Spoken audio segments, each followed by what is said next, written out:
저 뒤로 큰 조형물이 보이는데요. 바로 저곳이 인도 날란다 유적지의 중심지라 할 수 있는 메인 템플이 있던 장소입니다.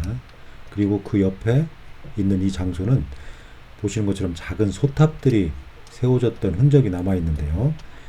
아마도 부처님의 사리탑이 아니라 일반 신도들의 유골이나 사리를 모신 그런 탑이 세워졌던 자리로 보입니다. 사각형 받침도 있고 원형 받침도 있고 다양한 평면 형태의 탑이 세워졌음을 알 수 있는데요. 파손되었지만 불상을 조각해서 벽에 봉안하기도 했습니다. 아마 더 이상의 윤회가 없는 극락 왕생을 염원하기 위해서 사찰에 탑을 세웠던 걸로 보입니다. 그리고 날란다 유적지는 도면에서 보는 것처럼 동쪽에 승방지가 남북으로 배치되어 있습니다. 그리고 서쪽에는 메인 템플과 수투파를 비롯해서 사당지가 남북으로 배치되어 있습니다. 이 날란다 유적지는 마우리아 왕조의 아쇼카 왕 때 세워졌다고 전하고 있지만 현재까지 이와 관련한 구체적인 기록이나 유적 유물은 확인되지 않고 있습니다. 다만 불교 교학을 배우기 위해서 한국이나 중국의 동아시아 여러 나라의 많은 스님들이 6세기부터 바로 이곳에 유학을 왔다고 합니다. 이러한 걸로 봐서 6세기 이전부터 날란다 사원이 있었음을 알 수는 있습니다. 그리고 이 날란다 사원은 8세기 후반에 세워진 팔라 왕조, 인도에 팔라 왕조가 있는데요. 그 팔라 왕조의 후원으로 크게 번성을 하였다고 합니다. 그리고 현존하는 날란다 유적의 대부분이 바로 이 팔라 왕조 때의 것입니다. 당시 많은 티베트 승려들이 이 날란다 사원에 유학하면서 밀교 신앙 중심의 티베트 불교 발전에 많은 영향을 미쳤다고 합니다. 그런데 애석하게도 이런 날란다 유적은 12세기 말경 이슬람 세력의 침략으로 쇠퇴하기 시작을 했고요. 그리고 13세기 후반까지 근근히 명맥을 유지하다가 서서히 퇴락하면서 황폐화됐던 걸로 이렇게 파악이 되고 있습니다. 애석한 일이죠.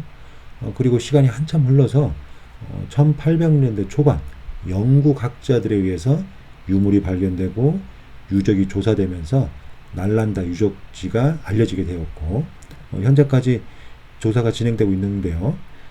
5개 이상의 사당지와 12개 이상의 승방지가 있는 걸로 이렇게 확인이 되고 있습니다.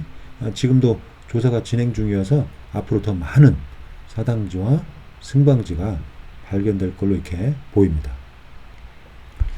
저 멀리 메인 템플이 보이고 있고요. 거기서 가까운 곳에 여러 사원지들이 승방지들이 이와 같이 질비하게 남북으로 배치가 되어 있습니다. 지금은 정비가 잘 되어 있죠. 바로 그 한쪽에 이와 같이 작은 법당과 불상, 봉안처가 보이고 있는데요. 지금 불상이 남아있지는 않고 폐쇄되어 있습니다. 아마 일부 남아있는 유물의 훼손이나 도난을 방지하기 위해서 보시는 것처럼 철창을 설치해 놓은 걸로 보입니다.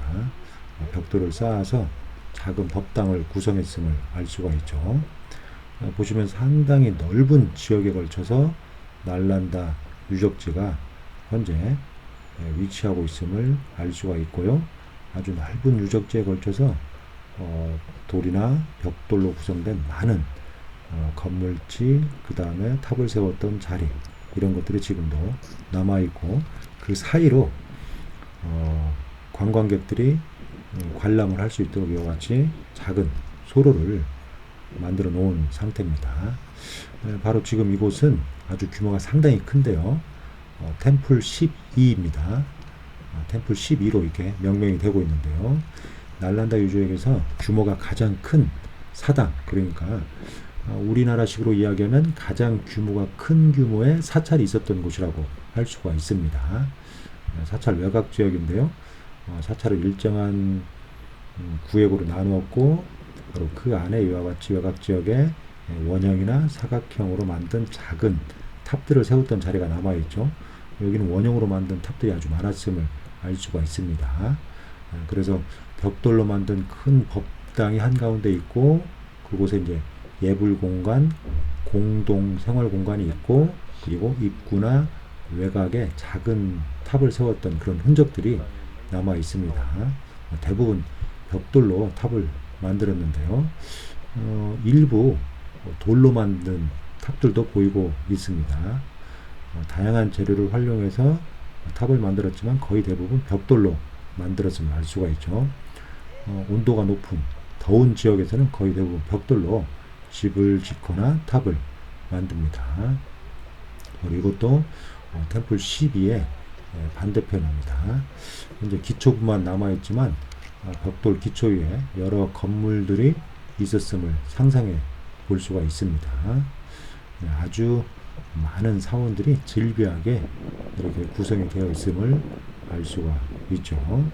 그 사이사이마다 작은 공간들이 있는데 그 공간들은 이제 어떤 활동을 하기 위한 그런 공간들이라고 볼 수가 있습니다.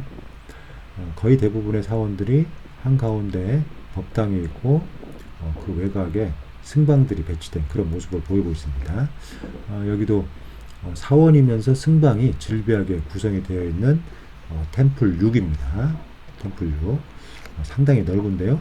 바로 외곽으로 사각 형태로 승방들이 질비하게 일렬로 구성이 되어 있고요. 지금 이제 지붕은 보이지 않지만 들어가는 입구 쪽 문이 있고 작은 사각형 방이 있음을 우리가 알 수가 있습니다.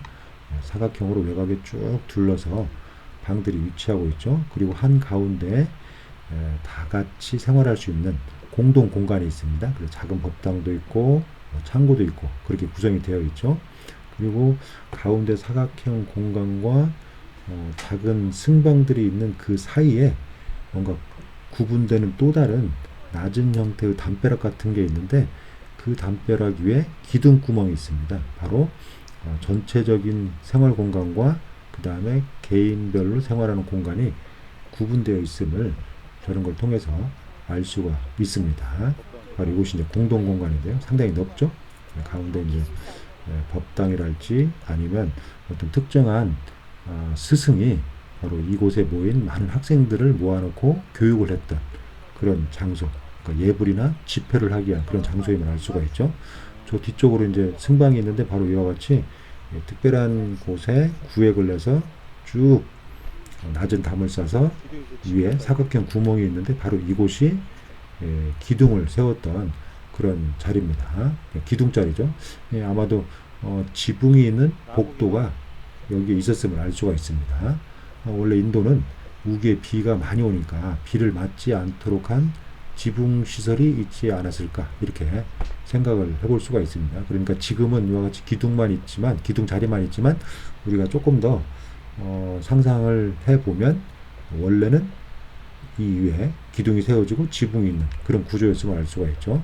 그리고 그 지붕이 바로 이 승방과 지금 보는 이 승방과 연결되어 있었을 걸로 보입니다. 지금은 지붕이 남아있지 않고 기초와 벽체, 그러니까 벽 부분이라고 할 수 있는 작은 방들만 이와 같이 남아있죠.